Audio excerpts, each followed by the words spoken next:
Anda masih menyaksikan Kompas Bisnis bersama saya, Asri Gunawan. Saudara, per 21 Mei 2024, ada 24 perusahaan menjual saham perdana di Bursa Efek Indonesia dengan total dana senilai 3,9 triliun rupiah.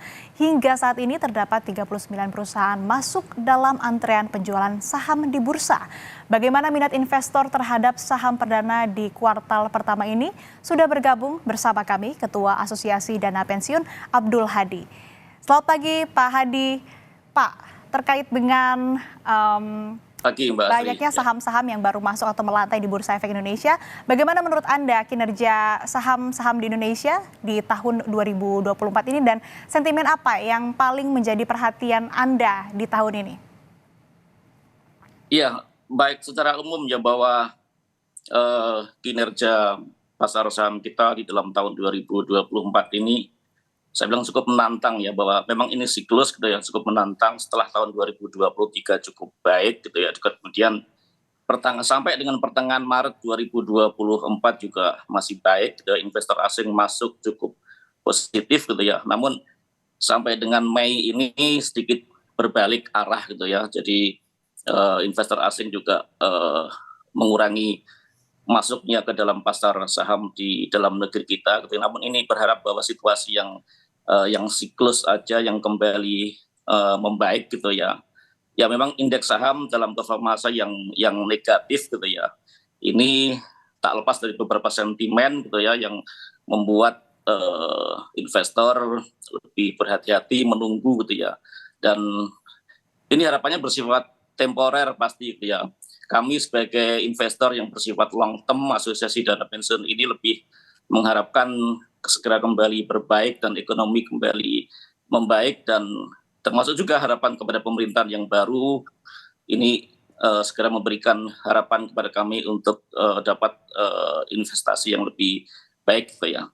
Jadi tetap bahwa ini konstruktif bagi kami gitu ya, bahwa kami telah mengalokasikan cukup banyak juga di dalam pasar modal, ini sekitar 15 sampai dengan 20% bagian dari portfolio kami investasi di pasar equity gitu ya. Jadi ya meskipun masih fokus kepada beberapa saham yang big cap gitu ya, yang cukup liquid di market, namun dengan makin banyaknya nanti ya beberapa saham-saham yang melantai di IPO ini menjadikan alternatif buat kami untuk mendapatkan pilihan alternatif yang lebih banyak dan menarik lagi gitu ya. Sehingga sentimen yang negatif itu kita harapkan segera membaik gitu ya. Ini tak lepas juga dari beberapa hal yang terjadi di resiko global, geopolitical risk masih menjadi beberapa resiko yang membuat ketidakpastian ini gitu ya.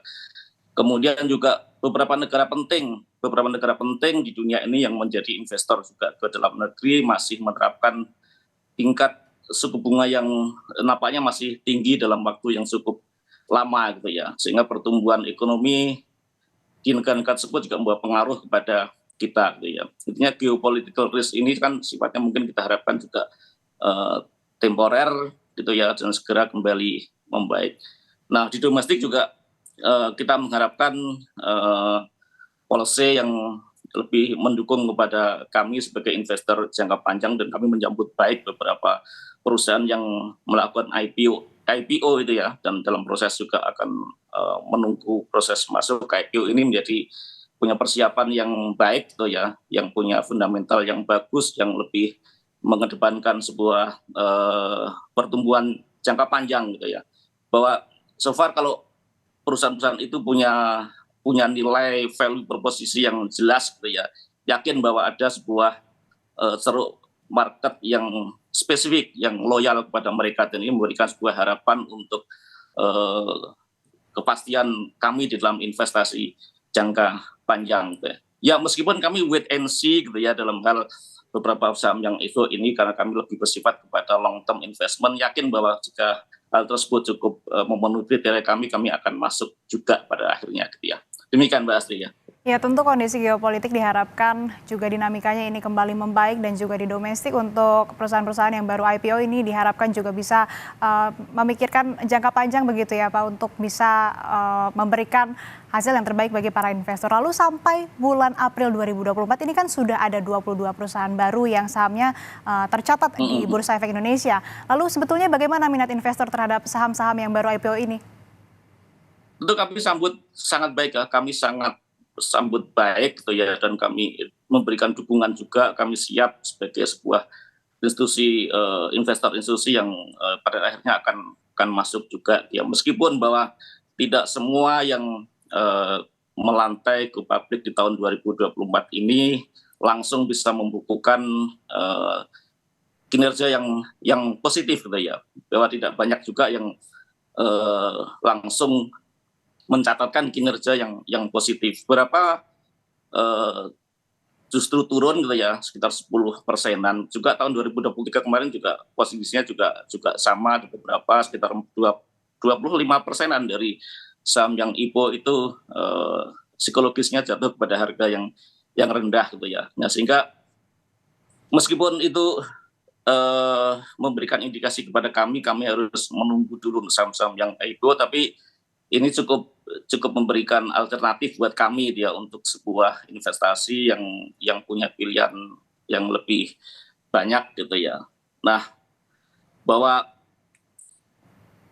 karena IPO perusahaan tadi lebih dalam skala yang kecil dan menengah yang kita lihat saat ini gitu ya, sehingga kapitalisasinya juga rendah gitu ya, bahwa dana yang diharapkan masuk juga masih dalam kisaran ratusan miliar gitu ya. Jadi kalau 22 total tadi sekitar sekian triliun ya, rata-rata sekian ratus miliar, jadi skalanya masih cukup kecil gitu ya. Dan kita mengharapkan ada sebuah perusahaan IPO yang skalanya lebih besar, lebih liquid di market ya, sehingga memberikan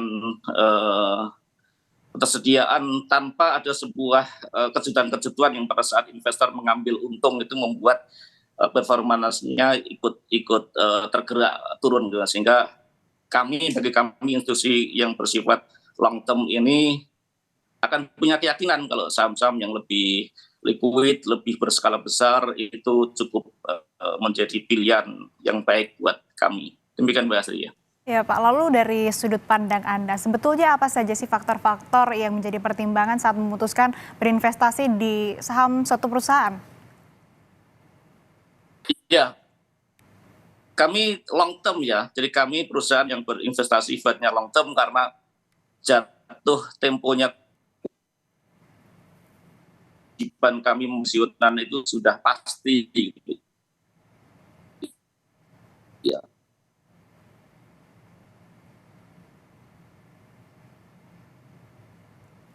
Sudah pas investasi dan pada saat kami menjadi manajemen risikonya cukup baik, artinya perusahaan itu adaptif untuk bisa bertumbuh ke depan dan mampu mengidentifikasi risiko dan beradaptasi terhadap sebuah perubahan, itu akan menjadi peluang yang baik gitu ya. Sehingga bagi kami cocok gitu ya, kami akan masuk sesuai dengan jatuh tempo kewajiban bagi kami itu ya, karena kami sudah pasti jatuh temponya kewajiban sudah pasti. Tadi kita mengharapkan sebuah saham-saham yang pada saat kami keluar, pada saat kami exit itu valuasinya cukup baik. Kami exit memang strateginya harus exit karena kami harus membayar pensiunan pada waktu yang sudah pasti. Demikian Mbak Astri.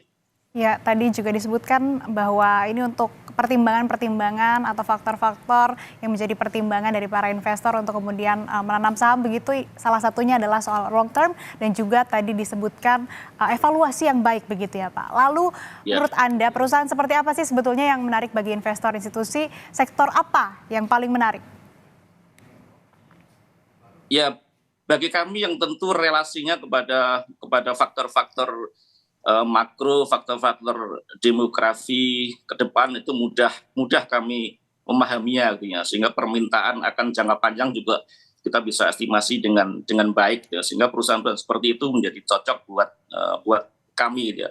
Tentu saat ini mereka harus berkinerja baik, punya equity, brand equity yang cukup kuat, yang strong gitu ya, dan value proposisinya di market itu sangat sangat jelas gitu ya. Meskipun tadi ya kalau IP-nya kecil, meskipun kecil tapi kalau punya sebuah ceruk market yang jelas, value proposisinya jelas, didukung dengan manajemen yang mampu adaptasi dalam jangka panjang akan membuat pilihan itu cocok buat kami gitu ya.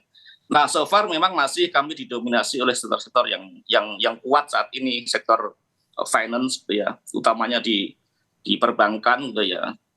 Sektor bank-bank yang besar masih menjadi sebuah pilihan yang kami melihat relasinya kepada faktor makro itu cukup mudah untuk dipahami, sehingga itu masih menjadi sebuah pilihan buat kami gitu ya. Dan juga sektor yang sifatnya langsung berhubungan dengan hajat hidup orang banyak atau konsumer gitu ya. Seiring dengan demografi yang naik, pasti itu akan ikut terdrive untuk ikut naik juga ya. Sektor kesehatan juga pasti menjadi sebuah concern yang orang makin concern memikirkan terhadap kesehatan, sehingga itu menjadi sektor yang ikut terdongkrak dengan faktor-faktor makro dan demografi. Termasuk juga telekomunikasi ya. Telekomunikasi juga sudah masih valuasinya sangat menarik gitu ya.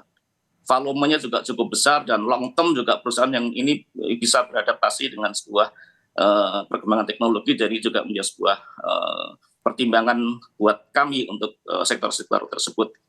Nah, untuk perusahaan-perusahaan yang baru melantai, yang IPO, yang skalanya masih besar, tentu kami menunggu yang lebih besar skalanya. Tapi meskipun kecil, sepanjang mereka ini punya kejelasan produk dan long term-nya akan bertumbuh, itu juga menjadi sebuah kesempatan untuk masuk lebih awal, sehingga pada saat nanti akan menjadi lebih besar di kemudian hari ya.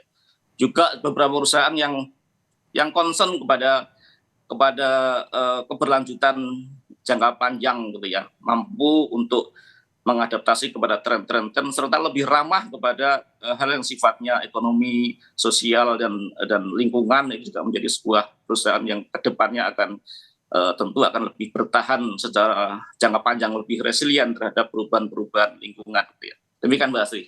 Ya, sektor-sektor yang menarik para investor ini beberapa diantaranya tentu di finansial, di perbankan, dan juga tadi Anda sebutkan di telekomunikasi. Tentu kita harapkan perusahaan-perusahaan yang baru melantai di Bursa Efek, yang IPO, ini bisa kemudian bertumbuh dan tentu saja bisa melakukan manajemen long term ataupun jangka panjang. Terima kasih Ketua Asosiasi Dana Pensiun Indonesia, Bapak Abdul Hadi, telah bergabung bersama kami di Kompas Bisnis. Sehat selalu Pak.